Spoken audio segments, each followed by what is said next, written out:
नमस्कार दोस्तों, BSA tricky classes में आप सभी का स्वागत है। दोस्तों, आज की आप लोग के इस उत्तर प्रदेश पुलिस उप निरीक्षक की क्लास में आज हम यहाँ पर आप लोगों का 22 दिसंबर 2017 का जो आप लोग का एग्ज़ाम हुआ था प्रथम पाली में आयोजित, तो पूरा पेपर आप लोग के साथ सॉल्व करवाएंगे। तो आज की इस वीडियो को देखने के बाद आपको यहाँ पर ये समझ में आएगा कि यूपीएसआई का पेपर कैसा आता है, किस टाइप के इसमें क्वेश्चन रहते हैं, लेवल कैसा रहता है। सबसे पहले आपको यहाँ पर बता दें, यूपीएसआई का जो पेपर होता है ये 4 भागों में डिवाइड होता है। सबसे पहला भाग में आप लोग के सामान्य हिंदी के 40 प्रश्न रहते हैं। तो सबसे पहले हम लोग यहाँ पर हिंदी के 40 क्वेश्चन डिस्कस करेंगे। इसके बाद भाग 2 में आप लोग के मूल बुद्धि और संविधान से क्वेश्चन इस पेपर में पूछे गए थे, उसी हिसाब से मैं आप लोग को बता रहा हूँ। और तीसरे भाग में आप लोग के संख्यात्मक एवं मानसिक योग्यता परीक्षा यानी कि मैथ्स के 40 क्वेश्चन आते हैं। और चौथा भाग जो अंतिम भाग होता है, इसमें आप लोग के रीजनिंग यानी कि तार्किक परीक्षण के क्वेश्चन रहते हैं। तो टोटल आप लोग के यूपीएसआई का जो एग्ज़ाम होता है आपका, इसमें 160 क्वेश्चन पूछे जाते हैं। तो आज के इस वीडियो में हम लोग पूरे ये 160 क्वेश्चन एक ही वीडियो में कवर करने वाले हैं। पूरा पेपर आपको सॉल्व करवाया जाएगा और जितने भी यहाँ पर यूपीएसआई के प्रीवियस ईयर के पेपर आप लोग के हैं वो सारे मैं आप लोगों को कंप्लीट कराने वाला हूँ। तो अगर दोस्तों आज की वीडियो आप लोगों को पसंद आए तो वीडियो को लाइक और शेयर आप लोग ज़रूर कीजिएगा। तो चलिए दोस्तों शुरू करते हैं आज की अपने इस इम्पॉर्टेंट क्लास को, आइए देखते हैं। तो इस एग्ज़ाम पेपर में आओ सबसे पहला क्वेश्चन, लिखित भाषा में हम अपने विचार लिखकर प्रकट करते हैं, तो वाक्य का काल पहचानिए। कौन सा काल है आपका?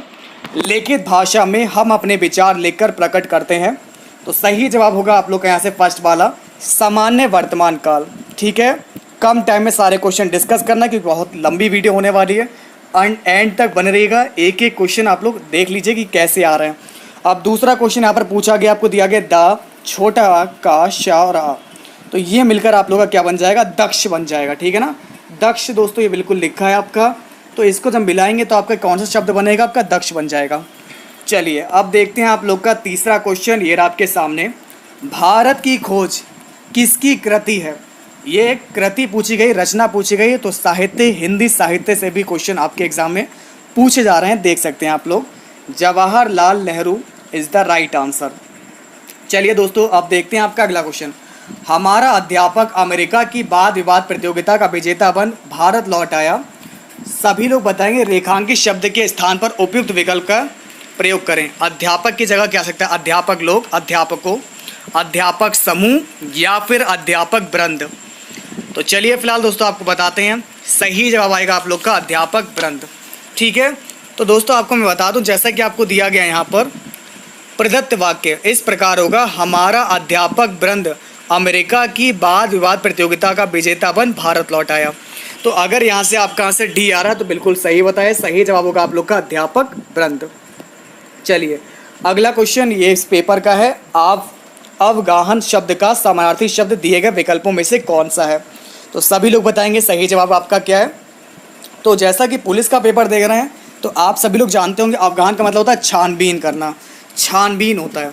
ठीक है, जैसा पेपर वैसे ही क्वेश्चन भी है। दिए गए विकल्पों में से सही विकल्पों का चयन कर रिक्त स्थानों की पूर्ति करें। चलिए, शब्द के जिस रूप से यह ज्ञात हो कि वह शब्द जो है किसका है, जिसका, स्त्री जाति का, तो उसे क्या कहते हैं? तो दोस्तों आप लोग को यहाँ पर बता दें, जैसा कि क्वेश्चन 6 है और सही जवाब होगा आप लोग का यहाँ से, शब्द के जिस रूप से यह ज्ञात हो कि वह शब्द पुरुष जाति का है या स्त्री जाति का। सबसे पहली बात आएगी आपका पुरुष जाति का है या स्त्री जाति का, तो उसे लिंग कहते हैं। तो करेक्ट आंसर होगा यहाँ से आप सभी का सी वाला। चलिए अब देखते हैं आपका अगला क्वेश्चन। दिए गए विकल्पों में से पुल्लिंग शब्द कौन सा है? नृप माने होता है राजा, राजा एक पुल्लिंग शब्द है, तो करेक्ट आंसर होगा आपका फर्स्ट। दिए गए विकल्पों में से सही विकल्प का चयन करके और रिक्त स्थानों की पूर्ति करें। भारतीय क्रिकेट टीम को सन 1983 में एक दिवसीय अंतर्राष्ट्रीय क्रिकेट किस में विश्व विजेता बनाने का कपिल देव को है, क्या है? चलिए सभी लोग बताएंगे, दिमाग लगाइए और बताइए। ऐसा ही पेपर जो लेवल रहेगा एग्ज़ाम का यूपीएसआई का इस बार ऐसा ही रहने वाला है और मैं फ़िलहाल यूपीएसआई के सारे पेपर कंप्लीट कराने वाला हूँ। मुझे बस सिर्फ आप सभी का रेस्पॉन्स चाहिए। अगर रेस्पॉन्स आपका अच्छा रहता है, अगर आप लोग वीडियो को लाइक और शेयर करते हैं तो फिर निश्चिंत रहिए, जितने भी पेपर हुए हैं यूपीएसआई के अब तक 10, 12, 15, 20, 30 जितने भी पेपर हैं मैं पहले कंप्लीट कराऊंगा और मूल विधि की क्लास मैं आपको अलग से प्रोवाइड कराऊंगा। फिलहाल दोस्तों सही जवाब होगा 8th क्वेश्चन का आपका थर्ड वाला, श्रृंखला और श्रेय। इसके बाद देखते हैं आप लोग का अगला क्वेश्चन, अग्नि परीक्षा किस रचनाकार की कृति है? अग्नि परीक्षा किस रचनाकार की कृति है? तो 9th क्वेश्चन का करेक्ट आंसर आएगा आपका ऑप्शन बी, आचार्य तुलसी जी की। नेक्स्ट क्वेश्चन देखते हैं, दिए गए विकल्पों में से कौन सा विकल्प सब्ज बाग दिखाना मुहावरे का अर्थ दिखाता है? मैंने कई बार दोस्तों आप लोग के साथ हिंदी की क्लास में भी डिस्कस किया है, झूठे वादे करना। तो झूठे वादे करने का मतलब होता है सब्ज बाग दिखाना। तो करेक्ट आंसर होगा आप लोग का सी वाला। अब देखते हैं आपका अगला क्वेश्चन, दिए गए विकल्पों में से सही का चयन करके रिक्त स्थानों की पूर्ति करें। यह रास्ता है, सावधानी पूर्वक चलें। यह रास्ता कैसा है? तो आपको बता दें यह रास्ता दुर्गम है, इसलिए सावधानी पूर्वक चलें। तो एग्जैक्ट आंसर होगा यहाँ से आप लोग का सेकंड वाला, दुर्गम। नेक्स्ट क्वेश्चन देखते हैं, यह आपके सामने, काक पद का उपयोग कब होता है? चलिए दोस्तों अब आप लोग बताइए काक पद का उपयोग कब होता है? तो 12th क्वेश्चन का आपका आंसर होगा यहाँ से जी बिल्कुल 4th वाला, छूटे हुए अंश के लिए। राइट आंसर होगा यहाँ से आप लोग का छूटे हुए अंश के लिए। तो अगर दोस्तों आज आप लोग 160 में से अगर आप लोग के 120 से 130 क्वेश्चन सही निकल रहे हैं, तो पहले तो आप लोग इतना स्कोर बनाइए कि कम से कम जो भी मैं अब से आप लोग के पेपर प्रोवाइड कराऊँ यूपीएसआई के, उसमें आप लोग का स्कोर कम से कम 160 क्वेश्चन में से 140 तक क्वेश्चन आप लोग सही करने की पूरी तैयारी कर लीजिए अगर आप लोग इस एग्ज़ाम में पास होना चाहते हैं। अब देखते हैं आपका अगला क्वेश्चन, इनमें से कौन सा विकल्प शब्द अलंकार का भेद नहीं है? तो राइट आंसर होगा आप लोग का रूपक। रूपक आपका शब्द अलंकार का भेद नहीं है। ठीक है, आप लोगों ने अर्थ अलंकार, शब्द अलंकार पढ़े होंगे, तो रूपक आप लोग का शब्द अलंकार में नहीं आता। अगला प्रश्न, मैया मैं तो चंद्र खिलौना ले हूँ, पंक्ति में कौन सा अलंकार है? तो चंद्र खिलौना ले हूँ, चंद्रमा के समान। तो दोस्तों आपको बता दें यहाँ से करेक्ट आंसर आएगा 14 का आपका फर्स्ट वाला, रूपक अलंकार। ठीक है, तो आपको बता दें मैया मैं तो चंद्र खिलौना ले हूँ, इसमें आपका रूपक अलंकार होगा। जिस जगह उपमेय पर उपमान का आरोप किया जाए उस पर आपका रूपक अलंकार होता है, तो यहाँ पर आपका हो जाएगा रूपक अलंकार। तो फर्स्ट वाला ऑप्शन बिल्कुल सही होगा। दिए गए वाक्यों में त्रुटिहीन वाक्य कौन सा है? तो शरीर में ताकत होनी चाहिए, शरीर पर ताकत होनी चाहिए, शरीर से ताकत होनी चाहिए, शरीर के अंदर यानी कि शरीर में ताकत होनी चाहिए। तो ये वाक्य आप लोग का बिल्कुल सही होगा। चलिए अगला प्रश्न देखते हैं, ये आपके सामने, दिए गए विकल्पों में से संक्षिप्त का अर्थ कौन सा होगा? तो चलिए दोस्तों मैं आपको बताता हूँ, संक्षिप्त मतलब छोटा, मुख्य नहीं होगा, ना ही विराम ना ही व्याख्या करना, तो मुख्तसर। संक्षिप्त का अर्थ होगा आप लोग का मुख्तसर। क्लियर है? तो बी वाला ऑप्शन आप लोग का बिल्कुल सही होगा। कोई डाउट हो तो आप लोग पूछ सकते हैं। इसके बाद देखते हैं दोस्तों आपका अगला क्वेश्चन, ये रहा आपके सामने। अब देखिए दोस्तों यहाँ पर आपको क्या बताना है, दिया गया आपको पुराने रीति रिवाजों में झगड़ा होना, इस पर आधारित मुहावरा दिए गए विकल्पों में से कौन सा सही है? तो सही जवाब होगा आपका लकीर का फकीर। लकीर का फकीर मतलब होता है पुराने रीति रिवाजों में झगड़े होना। अंधे के हाथ बटेर लगना, ये तो आप लोग जानते होंगे। देखिए ऐसे क्वेश्चन बहुत ही इंटरेस्टिंग रहते हैं आप सभी के लिए। उम्मीद करता हूँ कि सभी को क्लास अच्छी लग रही होगी दोस्तों, ठीक है ना। तो किसी अयोग्य व्यक्ति को महत्वपूर्ण वस्तु प्राप्त हो जाना मतलब होता है अंधे के हाथ बटेर लगना। आप लोग कहते नहीं, किसी अयोग्य व्यक्ति को महत्वपूर्ण वस्तु प्राप्त हो जाना। चलिए दोस्तों अब देखते हैं आपका अगला क्वेश्चन, जिस शब्द में त्रुटि नहीं है उसका चयन करें। जिस शब्द में त्रुटि नहीं है उसका चयन करें। तो 19 क्वेश्चन का एग्जैक्ट आंसर होगा आप लोग का बी वाला, छत्र छाया। तो करेक्ट आंसर होगा यहाँ से आप लोग का छत्र छाया। अगला प्रश्न देखते हैं, दिए गए विकल्पों में से स्वागत का विच्छेद क्या होगा? स्वागत सु प्लस आगत, बिल्कुल सही होगा। अब सही जवाब होगा यहाँ से आपका फर्स्ट वाला। नेक्स्ट क्वेश्चन आपकी स्क्रीन पर, चलिए बताइए, और किस वर्ष में लॉर्ड विलियम बेंटिक ने अंग्रेजी शिक्षा एक्ट को लागू करवाया था? 1835 में। कब कराया था? 1835 में। दिए गए विकल्पों में से अपेक्षा का अर्थ कौन सा होगा? अपेक्षा का मतलब क्या होता है ये आपको बताना है। अपेक्षा का हो जाएगा आपका अभिलाषा। राइट आंसर होगा दोस्तों यहाँ से आपका अभिलाषा।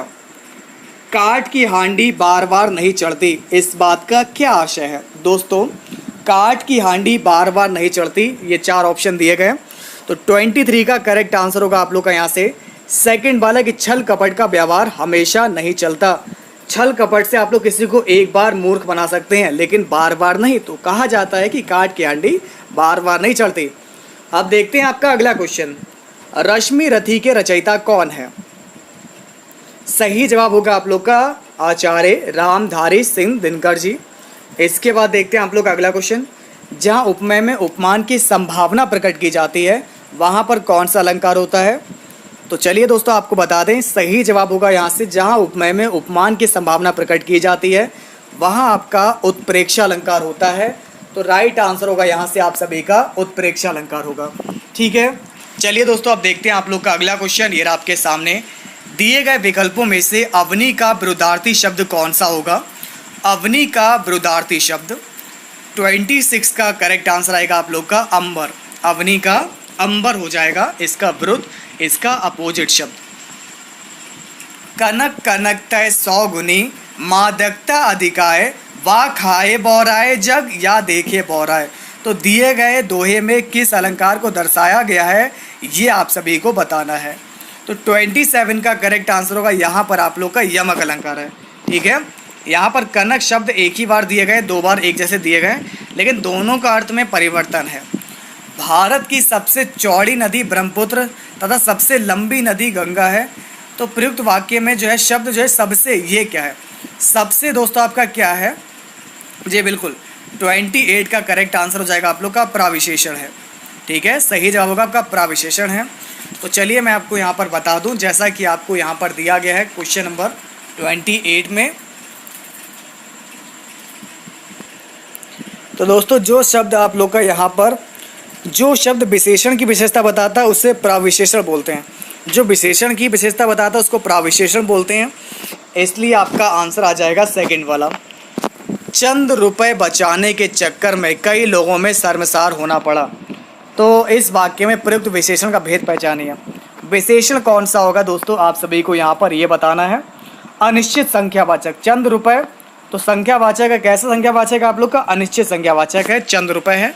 इसके बाद देखते हैं आपका अगला क्वेश्चन, आग की हंसी। अब देखिए क्वेश्चन इस एग्जाम में ये आया था, आग की हंसी काव्य संग्रह के लिए किस साहित्यकार को सन 2015 के साहित्य अकादमी पुरस्कार से सम्मानित किया गया? तो 31 का राइट आंसर होगा आप लोग का रामदरस मिश्र। चलिए अब देखते हैं आपका अगला क्वेश्चन। एक आपका गद्य खंड दिया गया है, प्रश्न संख्या 32 और 34 दिए गए गद्यांश को ध्यानपूर्वक पढ़िए और प्रश्न के उत्तर दीजिए। राम भक्ति शाखा के सर्वाधिक प्रसिद्ध संत कवि तुलसीदास हैं। उन्होंने समाज और जनजीवन में फैल रहे अनाचार को रोकने के लिए राम के ऐसे आदर्श रूप को प्रस्तुत किया जो व्यक्ति, परिवार, समाज और राजनीति में आदर्श मर्यादाओं की स्थापना करते हैं, जो जीवन के विरोधों में समन्वय का संदेश देते हैं। भारतीय समाज ऐसे राम को पाकर मध्य युग की इस बर्बरता में भी जीवित रह सका। चलिए फिलहाल सभी लोग बताएंगे, जो व्यक्ति, परिवार, समाज और राजनीति में आदर्श मर्यादाओं की स्थापना करते हैं, जो जीवन के विरोधों में समन्वय का संदेश देते हैं, तो उपयुक्त वाक्यों में किन किन विराम चिन्हों का प्रयोग किया गया है? ध्यान से देखिए किन किन विराम चिन्हों का प्रयोग किया गया है, ध्यान से देखिए और फिर बताइए।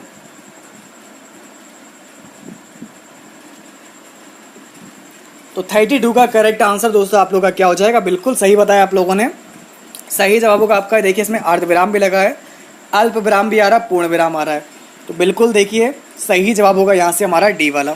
तो अगर यहाँ से आप सभी का आंसर डी आ रहा है, ध्यान से देख लीजिए, 32 का करेक्ट आंसर आएगा डी। तो देख सकते हैं दोस्तों यहाँ पर आप लोग का अर्धविराम लगा हुआ है, पूर्ण विराम लगा हुआ है और ये आप लोग का चिन्ह भी लगा हुआ है। ठीक है, तो बिल्कुल दोस्तों आप लोग का अर्धविराम, अल्प विराम और पूर्ण विराम लगा हुआ है। इसके बाद देखते हैं आपका अगला क्वेश्चन, ये आपके सामने, संत कवि ने किसके जीवन पर रचना की है? तो कवि ने किसके जीवन पर रचना की है? तो ये भी आपको बताते हैं। सही जवाब होगा आपका राम के जीवन पर।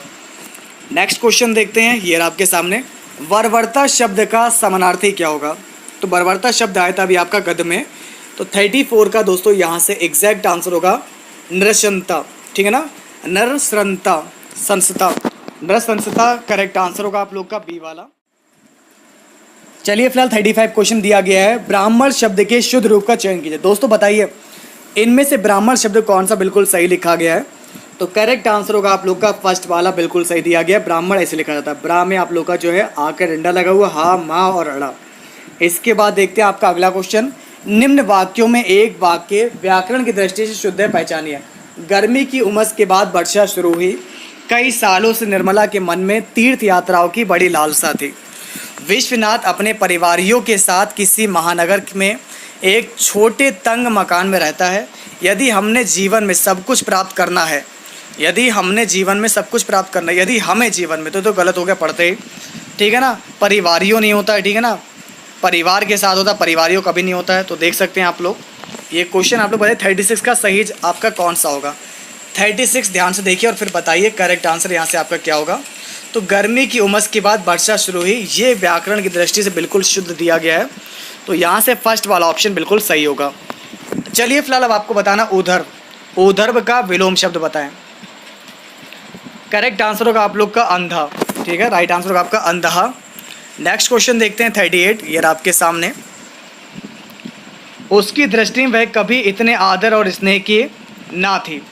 तो किसकी ना थी? योग्य ना थी। उसकी दृष्टि में वह कभी इतने आदर और स्नेह की योग्य ना थी। तो आपका सेकंड वाला बिल्कुल सही हो जाएगा। गरीब घर के लोग का जीवन दयनीय होता है। तो गरीब घर के लोग का या गरीब के घर के लोगों का। तो दोस्तों आपको यहाँ पर बता दें 39 का जो एग्जैक्ट आंसर होगा 39 का, तो ये होगा गरीब घरों के लोगों का। तो गरीब घरों के लोगों का, ये भी प्लूरल रहेगा, मतलब आपका बहुवचन रहेगा और यहाँ पर ही बहुवचन आएगा। तो आपका राइट आंसर आ जाएगा आपका गरीब घरों के लोगों का जीवन दयनीय होता है।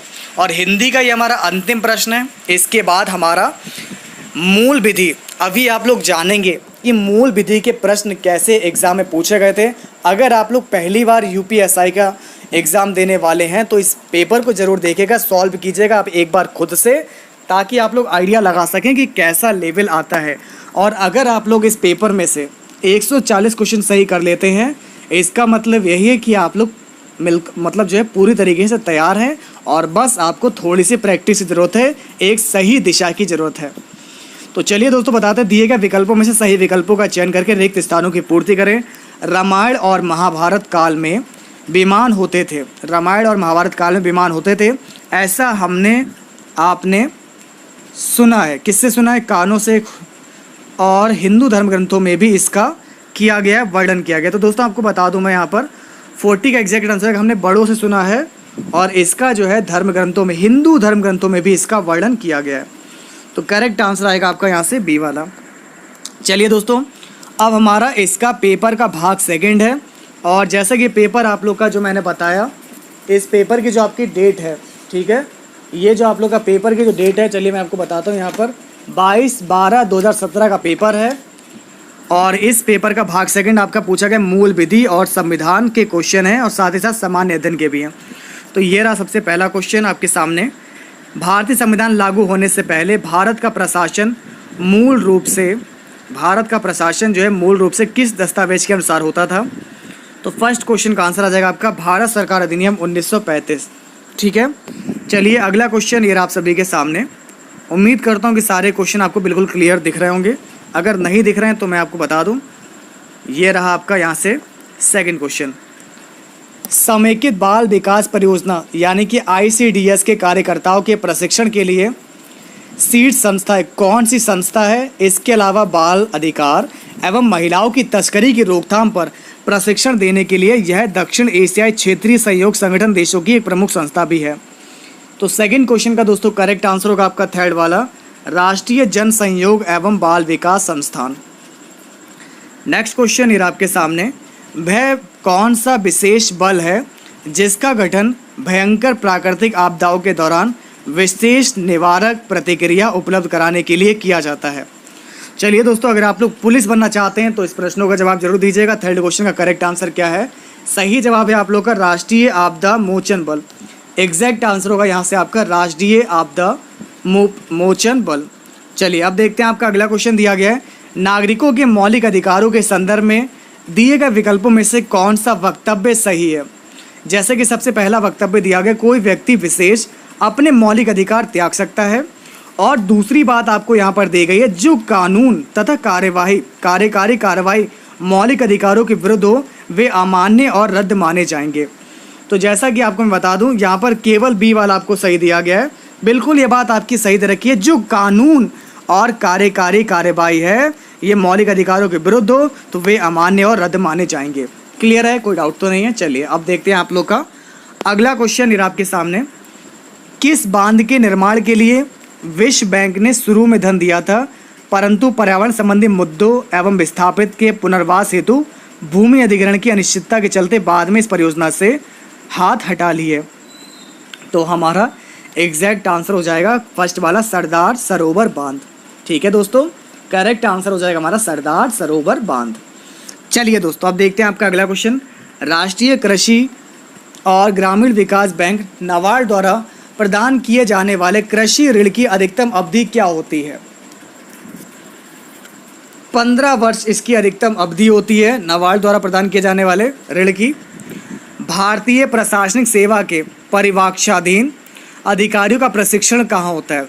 क्या आप लोग जानते हैं जितने भी भारतीय प्रशासनिक सेवा के परिवीक्षाधीन अधिकारी हैं इन सभी का प्रशिक्षण कहाँ पर होता है? तो सही जवाब होगा आपका लाल बहादुर शास्त्री राष्ट्रीय प्रशासन अकादमी मसूरी में। ठीक है, ये तो आपको पता होगा जितने भी यहाँ पर पुलिस लोग हैं, पुलिस बनने वाले लोग हैं। निम्नलिखित में से कौन सा विषय राज्य सूची के अंतर्गत आता है? संविधान का क्वेश्चन है। 8th क्वेश्चन का करेक्ट आंसर आ जाएगा आपका थर्ड वाला। जैसे कि आपको दिया गया नशीली पेय, ये आप लोग का राज्य सूची के अंतर्गत आता है। अब देखते हैं आप लोग का 9th क्वेश्चन, ये आप सभी के सामने। भारतीय कानून के अनुसार अगर पुरुष की आयु किससे कम है तो वह बाल विवाह माना जाएगा। अगर पुरुष की आयु 21 वर्ष से कम है तो बाल विवाह माना जाएगा। नेक्स्ट क्वेश्चन देखते हैं, टर्फ रॉक किसका एक उदाहरण है? अच्छा क्वेश्चन आपके लिए है। ऐसे क्वेश्चन आप लोग के यूपीएसआई के पेपर में पूछे गए थे और इसी तरीके से आपको तैयारी करनी है और वो तैयारी मैं आप लोग की कराऊंगा। तो टर्फ रॉक किसका एक उदाहरण है? तो करेक्ट आंसर होगा यहाँ से आप लोग का, यहाँ से अग्निमय चट्टानों का। एग्जैक्ट आंसर होगा आप लोग का अग्निमय चट्टानों का। होयसलेश्वर मंदिर कर्नाटक में कहाँ स्थित है? बताइए दोस्तों। होयसलेश्वर मंदिर कर्नाटक में फिलहाल आपका स्थित है। जी बिल्कुल, हालेविंदु में, हालेविंदु। अब देखेंगे आपका अगला क्वेश्चन। भारत के कितने राज्यों में विधान परिषद है? तो जैसा कि आप लोग जानते ही हैं सभी लोग, भारत के 7 राज्यों में विधान परिषद है। आप लोग ट्रिक भी जानते होंगे। तो फिलहाल दोस्तों वो कौन कौन से राज्य हैं? आंध्र प्रदेश, बिहार, जम्मू कश्मीर, कर्नाटक, महाराष्ट्र, तेलंगाना, उत्तर प्रदेश। यहाँ पर विधान परिषद के अलावा, विधानसभा के अलावा विधान परिषद भी है। ठीक है ना। इसके अलावा राजस्थान और असम को भी भारत की संसद ने स्वयं में विधान परिषद बनाने की मंजूरी दे दी है। ठीक है। अतः प्रश्नकाल के दौरान आप लोग के साथ हैं। और एक बात आप लोग लिख लीजिए, अब इसके अलावा राजस्थान और असम को भी भारत की संसद ने स्वयं के विधान परिषद को बनाने की मंजूरी दे दी है। लेकिन इसका आंसर अभी यहाँ पर 7 दिया गया है। अब देखते हैं आपका अगला क्वेश्चन। कौन सा खनिज मांसपेशियों और तंत्रिका तंत्र को सक्रिय और नियंत्रित करता है? चलिए, साइंस का क्वेश्चन भी आपके इस एग्जाम में पूछा गया है और हमारा जैसा कि सही जवाब होगा सेकंड वाला, मैग्नीशियम। अब अगला क्वेश्चन देखते हैं। सूचना का अधिकार आरटीआई अधिनियम के प्रावधानों के मुताबिक प्रथम अपीलीय प्राधिकारी से संतोषजनक उत्तर न मिलने पर कितने दिनों के भीतर कोई व्यक्ति मुख्य सूचना आयुक्त के पास अपील दर्ज करा सकता है? तो सही जवाब होगा दोस्तों आपका यहाँ से फर्स्ट वाला, 90 दिन। ठीक है। चलिए अगला क्वेश्चन। नीतिगत उपायों के व्यापार मिश्रण में क्या शामिल होता है? तो सही जवाब होगा आप लोग का राजकोषीय प्रोत्साहन। एग्जैक्ट आंसर होगा यहाँ से आप लोग का राजकोषीय प्रोत्साहन। चलिए दोस्तों, अगला प्रश्न हमारे इस एग्जाम पेपर का है। वर्ष 1990 में राष्ट्रीय विकास समिति यानी कि एनडीसी ने राज्यों की योजनाओं के लिए केंद्रीय सहायता निर्धारित करने का एक फॉर्मूला तैयार किया था और इस फॉर्मूले का लोकप्रिय नाम क्या है ये आप सभी को बताना है। तो सही जवाब है आपका गॉडगिल मुखर्जी फॉर्मूला। गॉडगिल मुखर्जी फॉर्मूला ये लोकप्रिय नाम है इसका, जिसने जो है यहाँ पर एनडीसी ने राज्यों की योजनाओं के लिए केंद्रीय सहायता निर्धारित करने का एक फॉर्मूला तैयार किया है, गॉडगिल मुखर्जी फॉर्मूला। ठीक है। चलिए अगला क्वेश्चन देखते हैं। ये आपके सामने 21वें राष्ट्रीय विधि आयोग के अध्यक्ष कौन है? तो 21वें राष्ट्रीय विधि आयोग के अध्यक्ष कौन है? तो भारतीय विधि आयोग के अध्यक्ष हैं आप लोग का, जैसे कि क्वेश्चन आपका पूछा गया तो उसके अकॉर्डिंग जस्टिस बलबीर सिंह चौहान। ठीक है। वर्तमान समय के आप लोग ध्यान रखिएगा। अगला प्रश्न आपके सामने, वह कौन से नेता थे जो केंद्रीय विधानसभा के अध्यक्ष थे 1946 से लेकर 1947 तक। फिर वे भारतीय सभा के अध्यक्ष बने और तत्पश्चात वे लोकसभा के अध्यक्ष भी बने। तो हमारे 18 प्रश्न का आंसर होगा गणेश वासुदेव मावलंकर जी। ठीक है, कौन है दोस्तों आप लोग के लोकसभा के अध्यक्ष? गणेश वासुदेव मावलंकर जी। अगला प्रश्न पूछा गया था, किसी मशीन अथवा नेटवर्क संसाधन को उन लोगों के लिए अनुपलब्ध कर देना जो उस समय पहुंचने की कोशिश कर रहे थे, जो उस तक पहुंचने की कोशिश कर रहे थे, उसे क्या कहते हैं? जैसे कि आप लोग का AOL, याहू, अन्य किसी व्यावसायिक नेटवर्क का अनुपलब्ध हो जाना, spyware, fishing, denial of service. तो देखिए आप सभी लोग जानते ही होंगे, करेक्ट आंसर होगा 19 का यहाँ से denial of service. Exact answer होगा यहाँ से आपका थर्ड वाला डिनाइल ऑफ सर्विस। भारतीय संविधान का कौन सा अनुच्छेद यह कहता है कि राज्य जो है देश के पर्यावरण के संरक्षण एवं संवर्धन का और वन तथा वन्य जीवों की रक्षा करने का प्रयास करेगा? तो हमारे 20 का करेक्ट आंसर होगा आर्टिकल नंबर 48 का फर्स्ट पार्ट। अब देखते हैं आपका अगला क्वेश्चन। 30 नवंबर 2017 को नीति आयोग के उपाध्यक्ष कौन थे? तो करेक्ट आंसर होगा 21 का आपका राजीव कुमार जी। अगला प्रश्न देखते हैं, बेरोजगारी के एक प्रकार को क्या कहते हैं? बेरोजगारी के इस प्रकार को क्या बोलते हैं जिसमें कई लोगों के कार्यरत होने पर भी उत्पादकता कम होती है? तो ऐसा टाइप आपका कहलाता है संरचनात्मक बेरोजगारी। संरचनात्मक बेरोजगारी। अब देखते हैं आपका अगला क्वेश्चन, किस ऐतिहासिक मामले में उच्चतम न्यायालय ने यह कहा कि कोई भी अविवाहित माँ बच्चे के पिता को बिना सूचित किए, कोई भी जो अविवाहित माँ है वो बच्चे के पिता को बिना सूचित किए या पिता का परिचय बिना दिए बच्चे के एकमात्र अभिभावक बनने का आवेदन प्रस्तुत कर सकती है? तो ये फिलहाल किस ऐतिहासिक मामले में न्यायालय ने कहा है, कोर्ट ने कहा है? तो चलिए आपको बताते हैं। ABC बनाम राष्ट्रीय राजधानी क्षेत्र दिल्ली यानी कि NCT ने। बहुत ही इंपॉर्टेंट क्वेश्चन है। ऐसे ही क्वेश्चन इस बार आप लोग के प्रश्नों का स्तर ऐसा ही रहेगा। तो देख लीजिए दोस्तों कैसा लग रहा है पेपर, इजी या फिर हार्ड या फिर नॉर्मल, बता सकते हैं आप लोग। मैं तो फिलहाल आपको सारे प्रीवियस ईयर के पेपर जितने भी हैं मैं सारे आप लोग को एक एक क्वेश्चन कंप्लीट कराने वाला हूं। बस आप लोग सपोर्ट कीजिएगा दोस्तों, वीडियो को लाइक कीजिएगा और जितने भी आप लोग के दोस्त हैं जो भी वर्दी पहनना चाहते हैं, जिन लोगों ने यहाँ पर वर्दी की कसम खा रखी है, तो उन सभी के साथ वीडियो को शेयर कीजिएगा, ठीक है, ताकि उन्हें भी एक उचित गाइडलाइन मिल सके। गैर बैंकिंग वित्तीय कंपनियों द्वारा प्रदान की जाने वाली किस प्रकार की ATM सेवाओं में 100% प्रत्यक्ष विदेशी निवेश की अनुमति दी जाती है? तो 24 का करेक्ट आंसर होगा यहाँ से आपका सेकंड वाला सफ़ेद लेवल ATM। अगला प्रश्न, किस जनहित याचिका मामले में न्यायालय ने सरकारी विभागों को यह निर्देश दिया कि वे झोपड़पट्टियों के विस्तार को रोकने के लिए समुचित कदम उठाएं और निवास योग्य परिवेश बनाएं? तो 25 का आंसर होगा आप लोग का अलमित्रा पटेल बनाम भारत संघ। अगला प्रश्न है, बनिहाल रेलवे सुरंग कहाँ स्थित है दोस्तों? बनिहाल रेलवे सुरंग ये स्थित है आपकी पीर पंजाल रेंज में। भारत सरकार के वित्तीय खातों से जुड़े भारत के नियंत्रक और महालेखा परीक्षक का प्रतिवेदन किसे प्रस्तुत किया जाता है? तो सही जवाब होगा आप लोग का यहाँ से सेकंड वाला राष्ट्रपति को। अगला प्रश्न देखते हैं, ये रहा आप सभी के सामने। भारतीय दंड संहिता के अनुसार IPC के अकॉर्डिंग किन से किन अपराधों के लिए, इनमें से किन अपराधों के लिए मृत्युदंड दिया जा सकता है? तो मृत्युदंड किस अपराधों के लिए दिया जा सकता है आप सभी को ये बताना है। धारा 121 भारत सरकार के विरुद्ध युद्ध घोषणा, धारा 364 फिरौती के लिए अपहरण। तो चलिए दोस्तों ये तो आप सभी लोग जानते होंगे, ये बहुत आप लोगों ने न्यूज़पेपर वगैरह में भी पढ़ा हुआ सबका क्वेश्चन है और अभी इसके बारे में केस भी चल रहा है, तो आप लोग जानते होंगे। 28 का करेक्ट आंसर हो जाएगा A और B दोनों ही नहीं। तो राइट आंसर होगा दोस्तों यहाँ से आप लोग का दोनों ही आप लोग के जो यहाँ पर गलत दिए गए, इनका प्रयोग नहीं किया जाता है। अच्छा दोस्तों अब देखते हैं आप लोग का अगला क्वेश्चन, ठीक है। तो ये ध्यान रखिएगा, ये क्वेश्चन बहुत इंपॉर्टेंट आपके लिए। उम्मीद करता हूँ कि वीडियो आप लोग को अच्छी लग रही होगी, ठीक है। चलिए, दिए गए विकल्पों में से कौन भारत के लिए 1946 की यूनाइटेड किंगडम कैबिनेट मिशन का सदस्य नहीं था? तो ये हैं आप लोग के John Baptista, John Baptista right answer होगा। ये फिलहाल सदस्य नहीं थे। अब आप सभी को बताना है सूचना संग्रहित करने के लिए ट्रांजिस्टरों का प्रयोग करने वाली मेमोरी को क्या कहते हैं। तो सही जवाब होगा आपका स्टैटिक रैंडम एक्सेस मेमोरी, यानी कि SRAM, ठीक है ना, स्टैटिक रैंडम एक्सेस मेमोरी। तो राइट आंसर होगा आप लोग का फर्स्ट वाला SRAM। दोस्तों आप लोगों ने देखा होगा यातायात करते समय इस यातायात संकेत का अर्थ क्या होता है।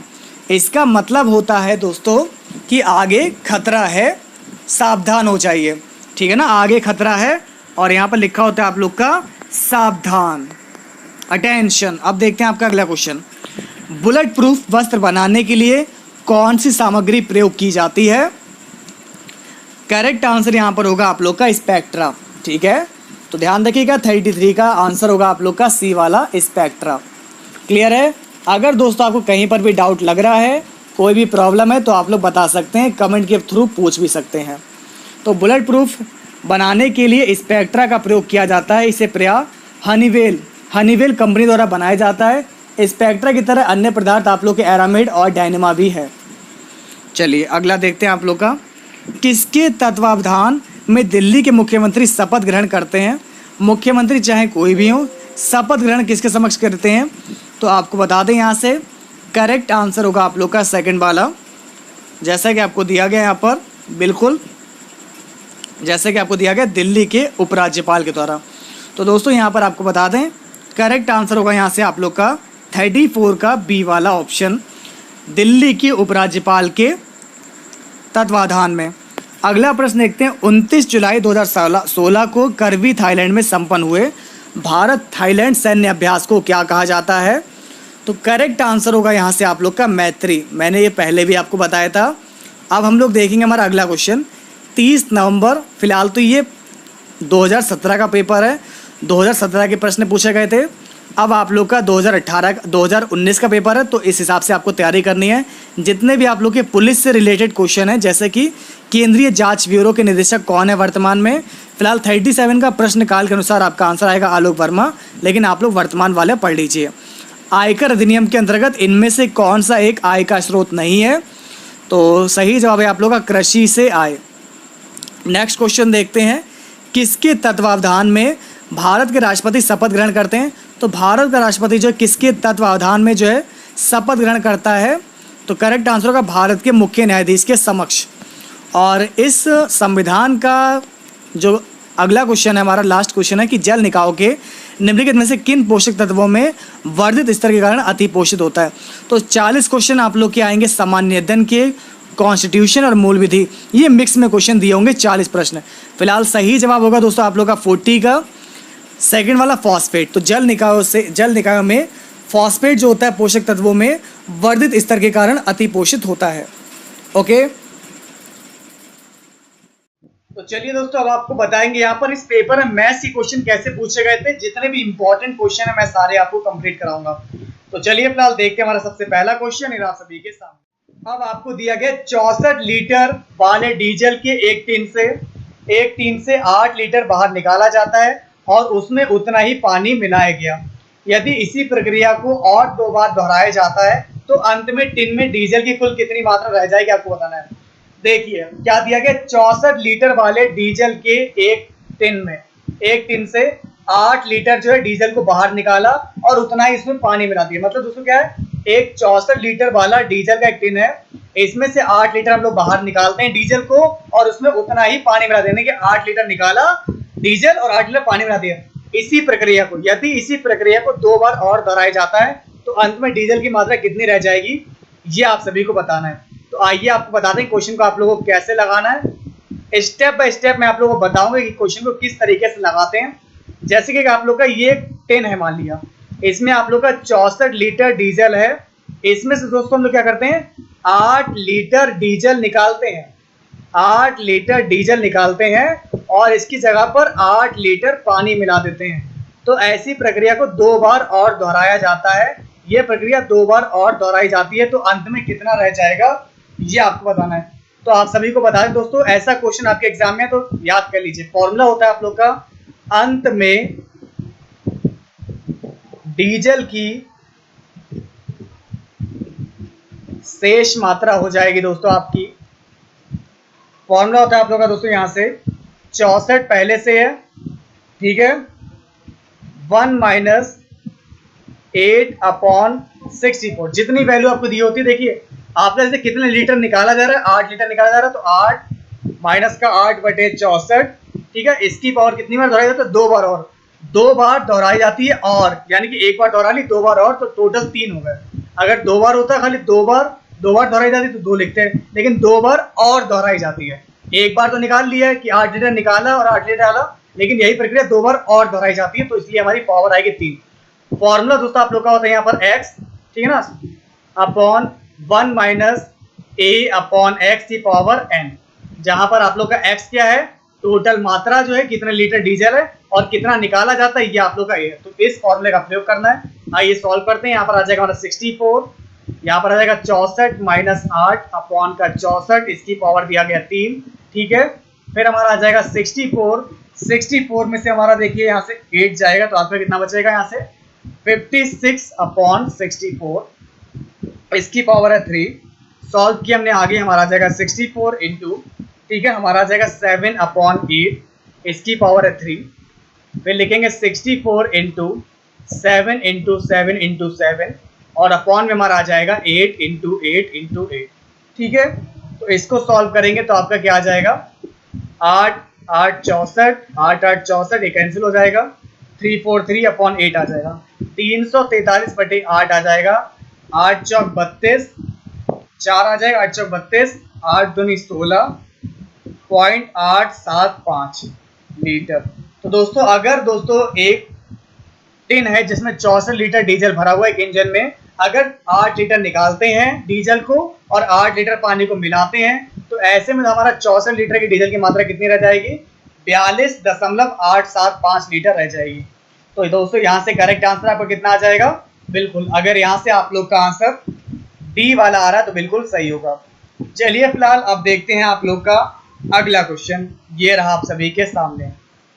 अब आपको देखिए यहाँ पर आपको 4th क्वेश्चन में क्या दिया गया, पढ़ाई ध्यान से देखिएगा। पिता, माँ और बेटे समेत एक परिवार की औसत आयु 38 वर्ष है।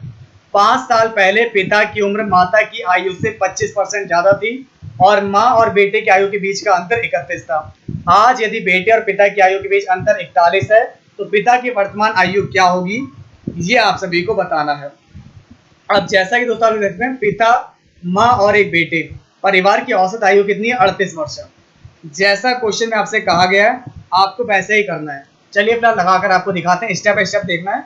तो जैसे कि परिवार की कुल आयु कितनी हो जाएगी, यहाँ से प्रश्न के अनुसार परिवार की कुल आयु कितनी हो जाएगी? 38 वर्ष दे रखी है औसत आयु, 3 लोग हैं, पिता, माता और बेटा, तो परिवार की कुल आयु कितनी हो जाएगी दोस्तों? 38 है, 3 लोग हैं, 3 से मल्टीप्लाई कर देंगे 38 की, तो कुल आयु हो जाएगी 114 वर्ष। और आपको देखिए दिया गया है 5 साल पहले पिता की उम्र माता की उम्र से 25% ज्यादा थी। 5 साल पहले पिता की उम्र माता की उम्र से 25% ज्यादा थी। चलिए 5 साल पहले परिवार की कुल आयु होगी कितनी, आपको ये बता दें। 5 वर्ष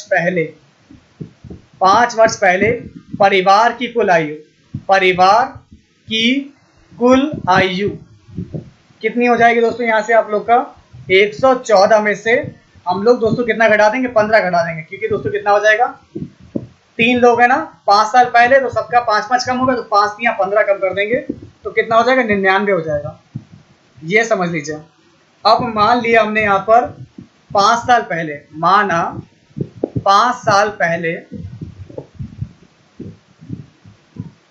माता की आयु हो जाएगी x वर्ष। ये ध्यान रखिएगा, हमने मान लिया माता की आयु कितनी हो जाएगी दोस्तों? हमारी x वर्ष हो जाएगी 5 साल पहले, ठीक है। तो पिता की आयु कितनी हो जाएगी दोस्तों 5 साल पहले? ये आपको दिया गया है क्वेश्चन में कि 25% ज्यादा थी। 5 साल पहले पिता की आयु माता की आयु से 25% ज्यादा है। तो अब आप लोग देख लीजिए, कुछ नहीं करना दोस्तों, आपको दिया गया 25% ज्यादा है, तो पिता की आयु कितनी हो जाएगी? यहाँ पर 25% ज्यादा हो जाएगी। पिता की आयु हो जाएगी, इसका 25% यानी कि 125/100x, यानी कि 5/4x ये हो जाएगी पिता की आयु। अब क्वेश्चन में आपको क्या दिया गया है? माँ और बेटे की आयु के बीच का अंतर आपका 31 है। ठीक है, चलिए कोई दिक्कत नहीं है, जैसा क्वेश्चन मुझसे कहा गया मैं वैसा ही करूंगा। अब ध्यान से देखिए क्वेश्चन को।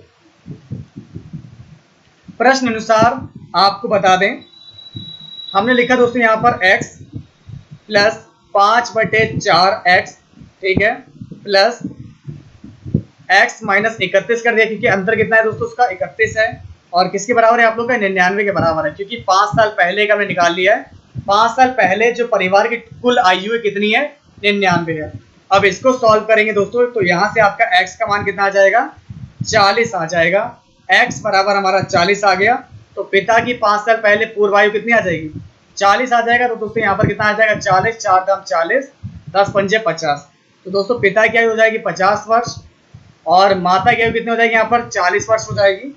ठीक है, तो पिता की वर्तमान आयु बताना, तो 5 साल बाद पिता की वर्तमान आयु कितनी आ जाएगी, 55 वर्ष आ जाएगी। तो अगर दोस्तों यहाँ से आप सभी का आंसर 55 वर्ष आ रहा, बिल्कुल सही होगा। एग्जैक्ट आंसर कितना होगा आप लोग का, डी वाला होगा आपका 55 वर्ष। क्लियर है? चलिए अब देखते हैं आपका अगला क्वेश्चन। अब देखिए आपको दिया गया, यदि एक निश्चित राशि पर 2 साल के लिए 3% का चक्रवृद्धि ब्याज 406 रुपए है, तो उसी समय अवधि के लिए उसी राशि पर साधारण ब्याज कितना होगा, ये आपको बताना है। मैंने तरीका आप लोग को बता रखा है।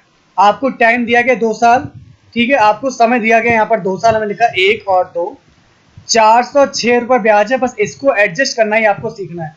हमने मान लिया पहले साल 200 ब्याज मिला होगा।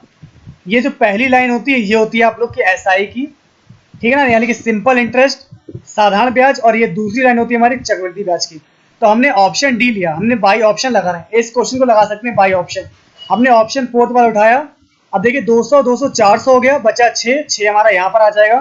तो देख सकते हैं चक्रवृद्धि ब्याज हमारा 406 है। बस आपको ये चेक करना है कि 200 का क्या 3% 6 होगा, 200 का क्या 3% 6 होगा, बस यही चीज आपको चेक करनी है। तो बिल्कुल 200 का 3% आपका हो गया, यहाँ पर 6 हो गया, और हमारा आंसर आ जाएगा यहाँ से डी वाला। तो क्वेश्चन कभी भी आए ऐसा आप बाई ऑप्शन लगाएंगे तो 1 सेकंड में क्वेश्चन आप लोगों से लग जाएगा। ठीक है, इसके बाद देखते हैं आपका अगला क्वेश्चन। 30 खिलौने की लागत मूल्य 40 खिलौनों के बिक्री मूल्य के बराबर है, तो लाभ और हानि के प्रतिशत की गणना कीजिए। आइए क्वेश्चन अगर ऐसा आता है तो कैसे लगाना है। 30 खिलौनों का लागत मूल्य, दोस्तों 30 खिलौनों का जो लागत मूल्य है 40 खिलौनों के बिक्री मूल्य के बराबर है। ठीक है, आपको देखिए यहाँ पर क्या दिया गया है। तो जब भी क्वेश्चन ऐसा है तो फॉर्मूला आप लोग का होता है यहाँ पर हानि बराबर, क्योंकि आपकी हानि होगी यहाँ पर, तो हानि प्रतिशत बराबर होगा यहाँ से आप लोग का हानि बटे विक्रय मूल्य। ठीक है ना, क्योंकि 30 खिलौनों का लागत मूल्य जो है 40 रुपए, ठीक है ना, लागत मूल्य 40 रुपए खिलौने के बिक्री मूल्य के बराबर है।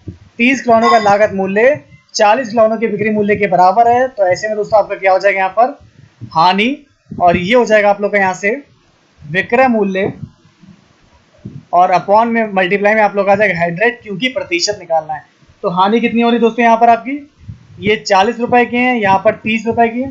ठीक है, और विक्रय मूल्य कितना आ जाएगा आप लोग का, अपॉन में 40 दिया गया, विक्रय मूल्य 40 रुपए के खिलौने के बिक्री मूल्य के बराबर है, और इसमें आ जाएगा मल्टीप्लाई में 100। तो यहाँ से सॉल्व करेंगे दोस्तों कितना आ जाएगा आपका, 0 से 0 कैंसिल हो जाएगा, यहाँ पर आ जाएगा 40 10 बचेगा। ठीक है, तो 10 10 100 हो जाएगा बटे 25, तो आपका आंसर आ जाएगा 25%। तो अगर दोस्तों यहाँ से आप लोग का आंसर 25% आ रहा, बिल्कुल सही है, 25% हानि हो जाएगी। तो 30 खिलौनों का लागत मूल्य आपको, लागत मूल्य 40 रुपए के खिलौने के बिक्री मूल्य के बराबर है। ठीक है, तो ऐसे में आप लोग की हानि होगी 25%। चलिए फिलहाल दोस्तों अब देखते हैं आपका अगला क्वेश्चन। दो संख्याएं 2:7 के अनुपात में आपको दी गई हैं, और उनका आप लोग को समावर्त्य 42 दिया गया है। तो उन संख्या का गुणनफल क्या होगा, ये आप सभी को बताना है। अब देखिए आपको दिया गया है, मान लिया 2 संख्या हमारे यहाँ 2x और 7x हैं। ठीक है, इनका आप लोग को समावर्त्य दे रखा है 42। ठीक है ना, तो इनका अगर आपको लासा पता है, एलसीएम आपको पता है कितना है, 42 है। तो एलसीएम क्या होगा इसका, देखिए 2 × 7 × x, लासा हो जाएगा आपका 42 के बराबर है।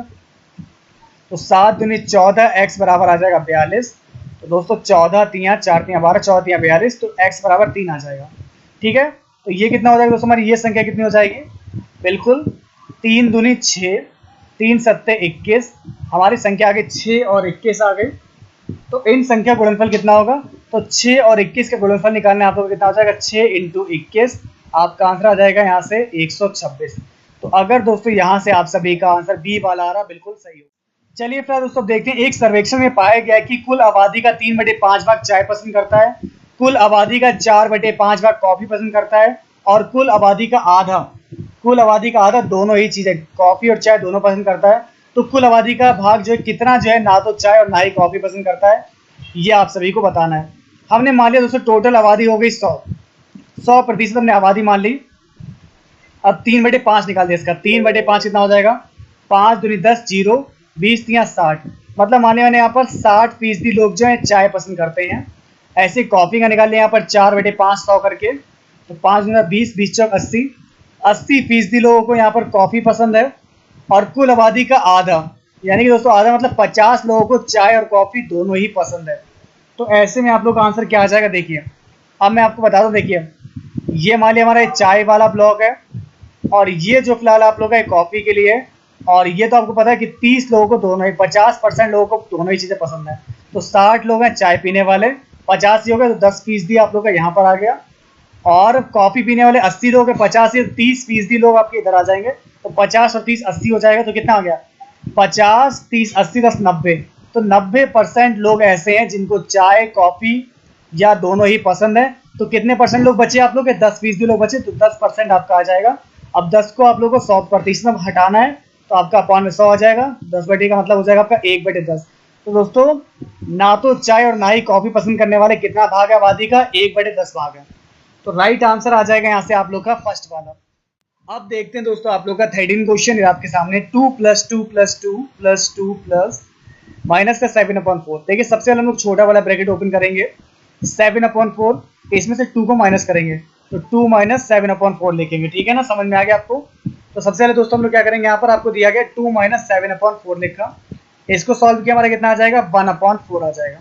यानी कि इस पूरे को सॉल्व किया हमारा कितना आ जाएगा? 1/4 आ गया। अब 2 के साथ प्लस करेंगे 1/4, तो कितना आ जाएगा? 4 दूनी 8, एक 9/4 आ जाएगा। ठीक है ना, इसके साथ हमने 2 ऐड किया, हमारा कितना आ जाएगा? हमारा आ जाएगा यहाँ से 9/4 आ जाएगा। एक बार 2 और ऐड करना है, तो कितना आ जाएगा दोस्तों? 4 दूनी 8, 8 और 9, यहाँ पर आ जाएगा आप लोग का 17। तो 17/4 आ जाएगा इस पूरे को सॉल्व करने पर। तो पूरा सॉल्व करने हमारा कितना आ जाएगा? इसको सॉल्व करने पर हमारा इतना सॉल्व करने पर आ गया 17/4। अब दोस्तों देखिए यहाँ पर आपको क्या दिया गया है? 2 दिया गया है। फिर से ब्रैकेट ऑन किया, 4 दूनी 8, 17 और 8 दोस्तों यहाँ पर आपका आ जाएगा कुल मिलाकर फिलहाल 25/4 आ जाएगा। अब इस पूरे को सॉल्व करने वाला कितना आ गया? 25/4 आ गया। अब बचता सिर्फ 2 और ऐड कराना है, और यहाँ से फाइनली आप लोग का आंसर कितना आ जाएगा? 8, 25 और 8 आप लोग का आ जाएगा 33/4। तो एग्जैक्ट आंसर होगा यहाँ से आप लोग का डी वाला। चलिए फिलहाल अब देखते हैं आपका अगला क्वेश्चन। राम और श्याम क्रमशः 3 घंटे और 6 घंटे में एक काम को पूरा कर सकते हैं। यदि राम से शुरुआत करके वे 1 घंटे के लिए बारी बारी से काम करते हैं, तो कितने घंटे में काम पूरा हो जाएगा, ये आप सभी को बताना है। आइए देखते हैं इस क्वेश्चन को कैसे लगाना। राम और श्याम, एक आपका राम है, ये 3 घंटे में कर सकता है, और श्याम आप लोग का 6 घंटे में पूरा कर सकता है। तो 6 और 3 का एलसीएम देंगे, हमारा आ जाएगा 6। ठीक है ना, अब आपका आ जाएगा 3 दूनी 6, 6 कम 6। अब करना क्या है? यदि राम से शुरुआत करके वे 1 घंटे के लिए बारी बारी से काम करते हैं, मतलब पहले राम ने शुरुआत की, पहले घंटे आपका 2 काम होगा, अगले घंटे आपका 1 काम होगा, तो कुल मिलाकर 2 घंटे में कितना काम होगा? 2 घंटे में टोटल आप लोग का 3 वर्क होगा। और आपको करना कितना है? 6 करना है। अगर इस पूरे स्टेप की मल्टीप्लाई 2 से करते हैं, तो यहाँ पर दोस्तों आपको कितना आ जाएगा? 4 घंटे आ जाएगा, और 4 घंटे में काम कितना हो जाएगा? 6 वर्क हो जाएगा। तो टोटल कितना टाइम लगेगा दोस्तों आप लोग का? यहाँ से 4 घंटे लगेंगे। तो हमारा करेक्ट आंसर होगा फिलहाल बी वाला, सही जवाब हो जाएगा आपका यहाँ से बी। यदि एक संख्या के 60% को 120 में जोड़ा जाता है, तो परिणाम में वही संख्या है, तो वह संख्या कौन सी होगी, ये आप सभी को बताना है। चलिए फिलहाल दोस्तों आपको बताते हैं क्वेश्चन नंबर 16 का क्या दिया गया है। हमने मान लिया हमारी संख्या जो है x है, हमने माना हमारे पास जो संख्या है वो x है, और आपको कहा जा रहा है आपसे यदि एक संख्या के 60% को 120 में जोड़ा जाता है, तो परिणाम वही संख्या होती है। तो हमने माना यहाँ से x का 60%, ठीक है ना, तो x का 60% में अगर 120 जोड़ देते हैं, तो हमारी वही संख्या प्राप्त होती है। इसको सॉल्व करेंगे। 2 3 जा 6, 2 5 जा 10, 3/5 x बराबर हमारा दिया गया है x माइनस 120 आ गया। ठीक है, 120 आपका इधर ही रहेगा, x माइनस आपका आ जाएगा 3/5x। ओके, तो 5 आपका इधर आ जाएगा और ये हो जाएगा आप लोग का यहाँ से 300। ठीक है ना, 12 पंजे 60, ये आ जाएगा आपका 600। और यहाँ पर आपका कितना बचेगा, देखिए 5 में से 3 गया, 2x आ जाएगा इधर, तो x बराबर हमारा आ जाएगा 300। तो वह संख्या हमारी कितनी हो जाएगी, 300 हो जाएगी। तो करेक्ट आंसर होगा यहाँ से आप सभी का थर्ड वाला। चलिए अब देखते हैं नेक्स्ट। अब जैसा कि दोस्तों यहाँ पर आपको दिया गया कि एक वर्गाकार खेल के मैदान की भुजा 60 मीटर है, प्रत्येक भुजा में 15% की वृद्धि हुई है, तो इसके क्षेत्रफल में कितने परसेंट की वृद्धि हो जाएगी आपको बताना। अब देखिए यहाँ पर आपको सिर्फ कुछ नहीं करना है, सक्सेसिव मेथड अप्लाई करना है, इसकी तो जरूरत ही नहीं पड़ेगी। आपको पता है कि वर्गाकार खेल का मैदान है, तो a और b दोनों का मान आपका 15 होगा। सक्सेसिव मेथड का फॉर्मूला होता है आप लोग का a plus B plus a into B upon 100। तो a का मान भी आपका 15 है, b का मान आपका 15 है, a इंटू बी का मतलब है 15 इंटू 15 अपॉन 100। तो 15 और 15 जोड़ेंगे आपका आ जाएगा 30 प्लस 15 इंटू 15 आपका आ जाएगा 225 अपॉन में 100। सॉल्व करेंगे आपका आ जाएगा 2.25, तो आ जाएगा 230 में 2 जोड़ेंगे तो आपका 32.25%। तो करेक्ट आंसर होगा आप लोग का यहाँ से डी वाला। इसके बाद देखते हैं आपका नेक्स्ट क्वेश्चन। अब देखिए आपको दिया गया यहाँ पर जानवी की आयु जननी से 4 गुना है। ठीक है, प्रेजेंट टाइम में आप लोग को बता दें यहाँ पर क्या दिया गया है, जानवी की आयु, ये हो गया आप लोग का मान जानवी है और जे एन का मतलब हो गया जननी। तो जानवी की आयु जननी से 4 गुना ज्यादा है, अगर जननी 1 होगी तो जानवी 4 हो जाएगी। और अब से 10 साल के बाद, तो पी का मतलब होगा प्रेजेंट टाइम, पी प्लस 10, 10 साल के बाद जानवी से 2 गुना बड़ी होगी। ठीक है ना, तो अब से जो है आप लोग की जानवी जो है, ये आप लोग का दिया गया, अब से 10 साल के बाद जानवी से 2 गुना बड़ी होगी। ठीक है ना, जो आयु जो है वो आप लोग की जननी से 2 गुना हो जाएगी। तो अगर दोस्तों ये 1 है तो ये इसकी 2 गुनी होगी। तो अब यहाँ पर इसको आपको बताना है कि वर्तमान जानवी की आयु कितनी है। तो मैंने आपको तरीका बताया, देखिए यहाँ पर अंतर आपका 3 का है और यहाँ पर अंतर आपका 1 का है। अंतर आप लोगों को कॉमन बराबर करना होता है, तो 3 इधर भी है, तो 3 बनाने के लिए इधर 3 से मल्टीप्लाई कर देंगे। ठीक है, अब इधर भी 3 हो जाएगा, इधर भी 3 हो जाएगा, तो ये तो आप लोग का यहाँ पर यही आएगा 4 और 1, और इधर आ जाएगा आपका 3 दूनी 6, 3 एकम 3। आप देख सकते हैं कि इन दोनों के बीच अंतर बराबर है, 6 में से 4 गया 2, 3 में से गया 2, तो ये आ गया आपका 2x। अब इधर टाइम का अंतर देख लेते हैं दोस्तों, इधर 10 सालों का अंतर है, तो 10 से कर देंगे यहाँ पर इक्वल टू के बराबर रख देंगे, तो x बराबर आ जाएगा हमारा यहाँ से 5। अब किसकी आयु निकालनी है वर्तमान हमें, क्योंकि ये आप लोग की जेबी का मतलब हो गया आप लोग का जानवी है और ये आप लोग का जननी है। आपको जानवी की वर्तमान आयु बताना, तो 5 चौक 20 हो जाएगा। एग्जैक्ट आंसर होगा यहाँ से आप लोग का 20 वर्ष। तो सही जवाब आएगा 20 का यहाँ से आप लोग का सी वाला। करेक्ट आंसर होगा आप लोग का 20 वर्ष। इसके बाद देखते हैं आप लोग का अगला प्रश्न। चलिए दोस्तों देखते हैं आप लोग का अगला क्वेश्चन। किस अनुपात में शुद्ध शराब में पानी को जोड़ा जाना चाहिए ताकि वो 80% शराब घोल बन जाए। अब देखिए दोस्तों यहाँ पर आपको बताते हैं कि इस क्वेश्चन को आपको कैसे लगाना है। तो 80% शराब का घोल बनाने के लिए जुड़ा पानी का अनुपात यहाँ से हो जाएगा आपका 100% माइनस आपका 80 और अपॉन में आप लोग का क्या आ जाएगा 80 आ जाएगा। तो ये बचेगा आप लोग यहाँ पर इधर ऊपर 20, अपॉन में आपका आ जाएगा 80, यानी कि आपका कितना आएगा 1/4 आएगा। तो दोस्तों किस अनुपात में, तो 1:4 के अनुपात में शुद्ध शराब को पानी में, ठीक है ना, शराब में पानी को अगर जोड़ा जाए तब आप लोग का 80% शराब का घोल बन जाएगा। एग्जैक्ट आंसर यहाँ से आप लोग का आ जाएगा बी वाला। इसके बाद देखते हैं आपका नेक्स्ट क्वेश्चन। अब देखिए आपको बताना है कि 1 3 2 4 6 8 में 3 का अंकित मान और स्थानीय मान का योग का पता आप लोग को लगाना है। तो बहुत ही सिंपल क्वेश्चन है। देखिए 3 का आपका अंकित मान, स्थानीय मान कितना है, स्थानीय मान आप लोग देख सकते हैं यहाँ पर 3, 1 2 3 4 है, अंकीय मान आप लोग का हो जाएगा 3, इनके योग का पता लगाना है। तो करेक्ट आंसर 28 का होगा आपका बी वाला। ठीक है ना, 30,003 आ जाएगा, तो बिल्कुल बी वाला ऑप्शन आपका सही होगा। इसके बाद देखते हैं आप लोग का अगला क्वेश्चन, ये आप सभी के सामने। अब देखिए आपको दिया गया रोनाल्ड और एलन 2 लोग हैं, इनको एक नियुक्ति पर कार्य कर रहे हैं। रोनाल्ड जो है कंप्यूटर पर 32 पेज जो है 6 घंटे में टाइप कर सकता है, जबकि एलन जो है ये आप लोग के 40 पेज 5 घंटे में टाइप कर सकता है। तो 110 पन्नों का कार्य दोनों लोग मिलकर अलग अलग कंप्यूटर पर करें तो उन्हें कितना समय लगेगा, ये आप सभी को बताना है। चलिए आपको बताते हैं। एक आपका दिया गया रोनाल्ड और एक आपको दिया गया यहाँ पर एलन। ठीक है, तो दोस्तों यहाँ पर आपको क्या दिया गया, एक आप लोग का रोनाल्ड है और एक आप लोग का दूसरा कौन है, आपका एलन है। ये चीज आपको समझनी है। तो दोस्तों आपको बता दें रोनाल्ड जो है आप लोग का ये 32 पन्ने, यानी कि काम कितना है 32 पन्ने जो है 6 घंटे में टाइप कर सकता है बराबर। और एलन जो है आप लोग के 40 पन्ने जो है कितने घंटे में टाइप कर सकता है, 5 घंटे में टाइप कर सकता है। तो 8 पंजे 40, 8 चौक 32।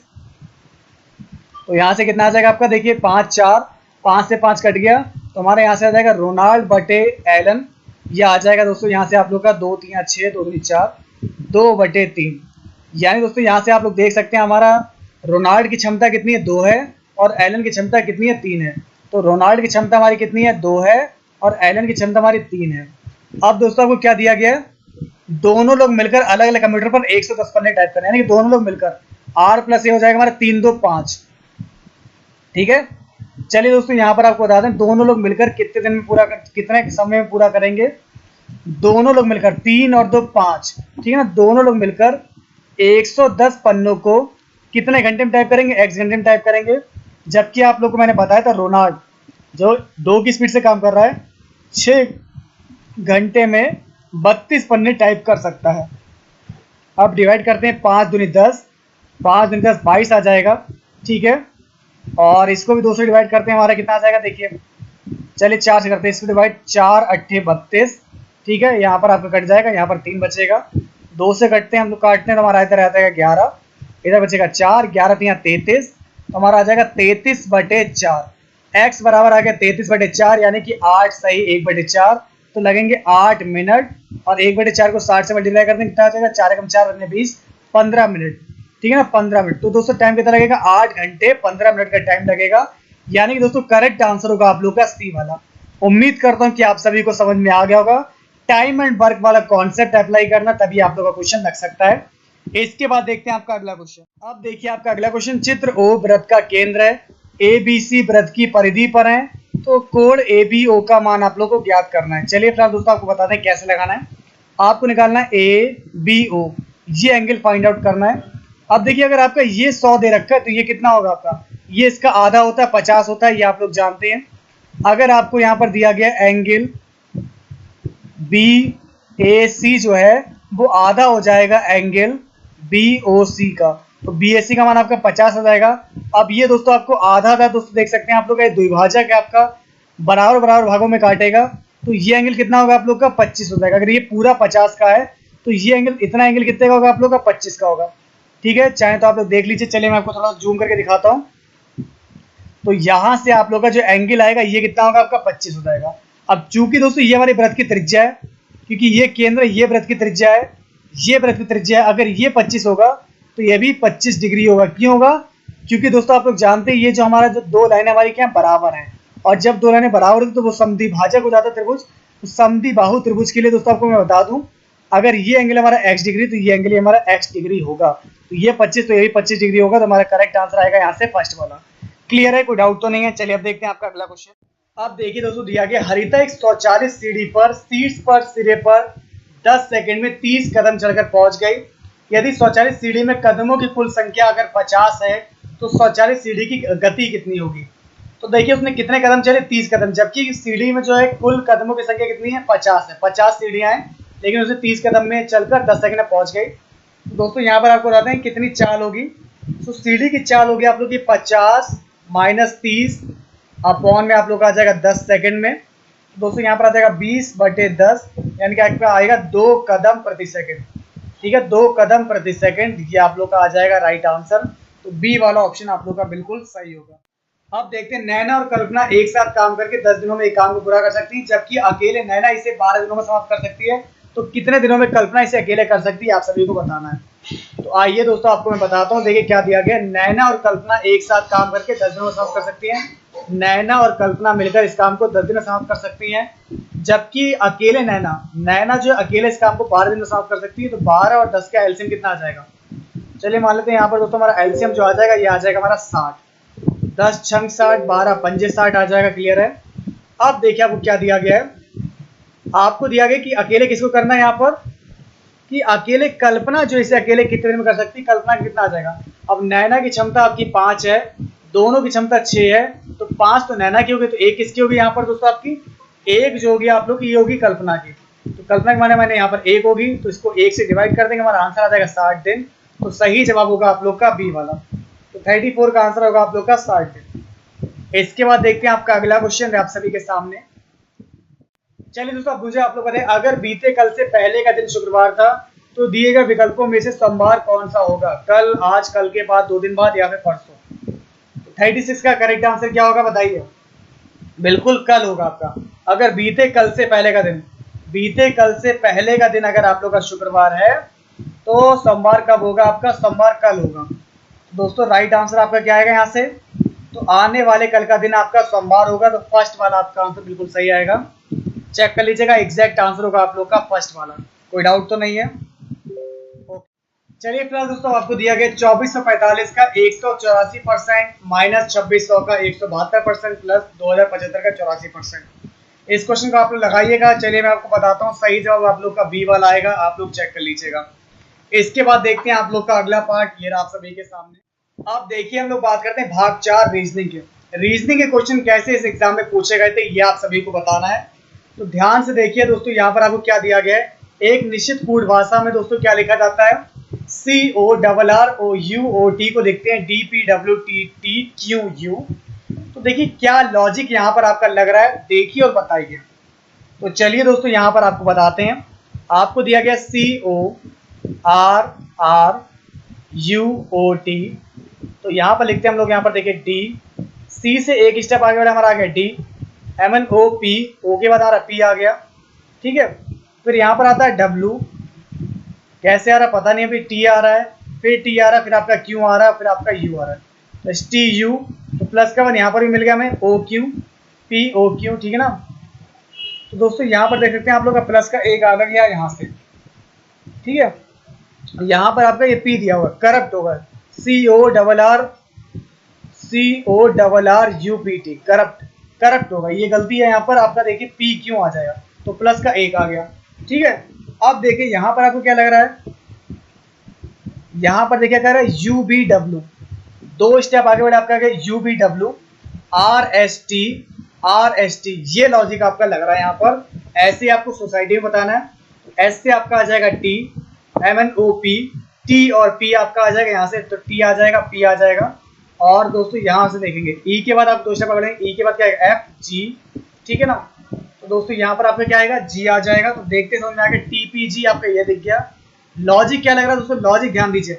पहले 2 स्टेप में आपको 1 स्टेप आगे बढ़ना है, लास्ट के 2 स्टेप में 1 स्टेप आगे बढ़ना है, और यहाँ पर आपके 2-2 स्टेप चलना है इस तरीके से। तो हमारा आंसर आएगा TPGKEUZ। क्लियर है? अगला क्वेश्चन देखते हैं, ये रहा आप सभी के सामने। F का विवाह हुआ है G से, जो L की माँ है।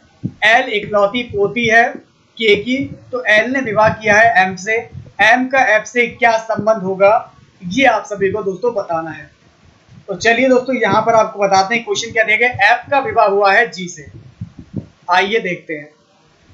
F का विवाह हुआ है G से, जो L की माँ है। अब G से हुआ, जो कौन है, L की माँ है। दोस्तों ध्यान रखिएगा, स्टेप बाय स्टेप आपको पढ़ते हुए चलना है, ठीक है।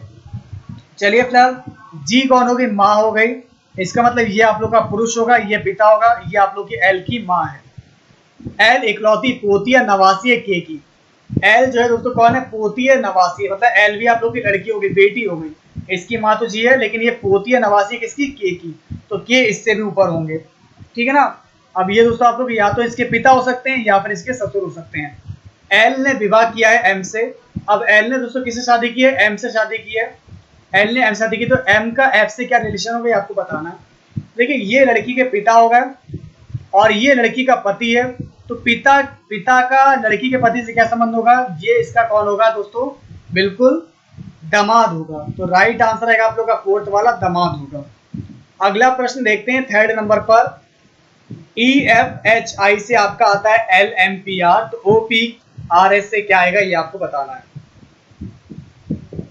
देखिए चलिए मैं आपको बताता हूं करना क्या है। यहाँ पर लॉजिक क्या लग रहा है आप लोग का, E से 7 स्टेप आगे बढ़िए, EFGHIJKL, 7 स्टेप बढ़ने पर आपका L आ गया।